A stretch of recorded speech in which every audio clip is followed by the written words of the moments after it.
Log in. Hopefully I put my password in correctly. Great. So as soon as I log in, I'm served up with my daily dashboard of activity. It provides a summary of all the things that I've done for the week. It also gives me information about how many health-related actions or activities that I've completed, and then compares my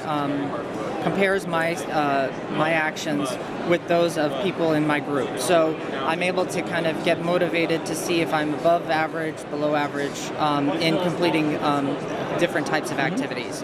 So as I'm on the application itself, my goal here is to complete cards and thereby complete these apples. Once I get to the end, I'm able to unlock more complicated card sets, other features in the application perhaps. So if I want to see whether or not I've been taking any activity, I can click on activities here. And so what we've done is we've taken health-related tasks and broken it up into activity, nutrition, and knowledge. And each of these activities is structured in such a way that they're easy early on, and then as you complete them, they become progressively more difficult. Okay. So as we have here, an activity, it suggests taking the stairs instead of the elevators at least twice in a week. If you want to know why that's important, you can tap. Sorry if I'm not tapping the damn thing right. That's okay. There it is. You can tap here and actually read a little bit of information about why taking the stairs actually burns more calories and therefore is probably better for you, and along with the evidence-based citation that goes along with it. Oh, so all of the recommendations are actually backed by individual citations? Yes. Oh, wow, okay. Yeah, we don't make any. This whole program is based on the clinical science of preventative medicine. Mm-hmm. None of the other actions that we create, none of the diabetic acts, it's all based on clinical guidelines. Okay. So that's why we're very different. We're run by clinicians, so we're very into making sure that everything is evidence-based. It's pulled from peer-reviewed sources, the nationally recognized sources for guidelines like the Guidelines Clearinghouse, AHRQ, that kind of thing. So if I say, all right, this looks like an activity I want to do, I've already selected that I'll do it, so I tap when I've done it. All right. Now it won't let me immediately do the task again. So there's some pre-built-in some limitations so that I'm not able to, game the system, so to speak. Okay. All right. I could also learn about something that's healthy as far as nutrition, or I can learn about a specific health topic. And under the knowledge tasks, I'm actually given very miniature assessments. So I'll read a little bit, and then the card flips over, and then I'm asked 3 different questions related to the information that I just saw. Okay. So it helps reinforce that information. So that's activities. In addition to the cards, I can pick quick tasks that I can do throughout the day that helps boost my physical activity level, keeps me engaged in the product. For here, I've already selected that I did 20 squats twice. Mm-hmm. Maybe I want to park my car far away from the office to get a little bit more, park my car far away from the office so that I get a little bit more distance. And I can select when I've done that, and now I've completed 3 extra tasks for the week. So this is just a way to kind of build on that. In addition, we have nutrition information. Sorry, my fingers are That's all right. greasy. So nutrition information. So it's quick tasks related to nutrition. And it seems like the objective of all of this is to then populate it back into the dashboard and make it all engaging and fun for the user in the end. Keeps it fun. It takes everything related to clinical and preventive medicine and makes it fun.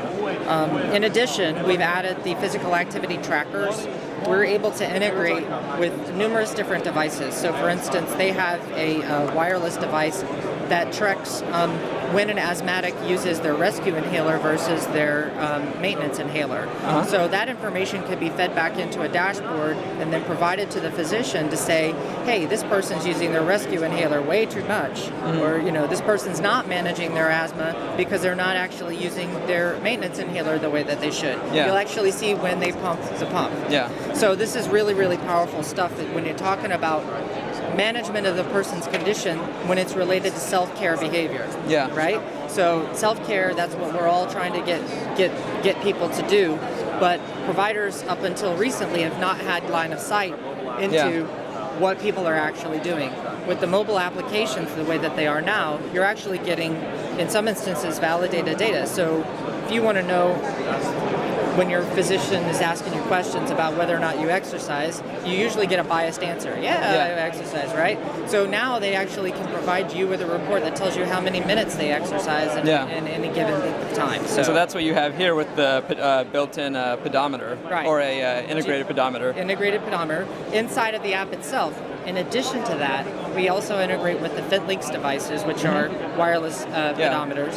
And in addition to that, we also have the one of the wireless TuneNet activities monitors as well. So there's no real end to it. We don't want to be married to any one device. We just want to gather the data and integrate it. So I think one thing that was striking was integrated with a plan for using it. Yes, absolutely. So not just as a data display, but as a platform to apply data for meaningful change. Right, so we're actually giving something to the member that's actionable, all right? So we're giving something that makes sense to people. Gathering data for data's sake is useless. Yeah. You must be able to understand what you're looking at. You must be able to understand what I need to do with it. Yeah. So as a measure of actions and activities, this is a really great opportunity to do that. If you're a prevention plan member, which is in addition to the Macaw app itself, you have access to a online health risk appraisal, and we have a proprietary health score called the Prevention Score that as you complete various self-care activities, recommended screenings, and other things related to how well you maintain your own health and wellness. This is related to prevention of disease versus disease management. You're given a numerical value. That numerical value helps you quantify how proactive you are in managing your own health and wellness. The idea here is you want this total score to be up as close to 1,000 as possible. It's like the credit score, but for health. Yeah. So you can also adjust the difficulty on your own. If you feel like initially the card decks are too rudimentary for you, you can adjust them as you need to. Okay. So that's kind of it in a nutshell.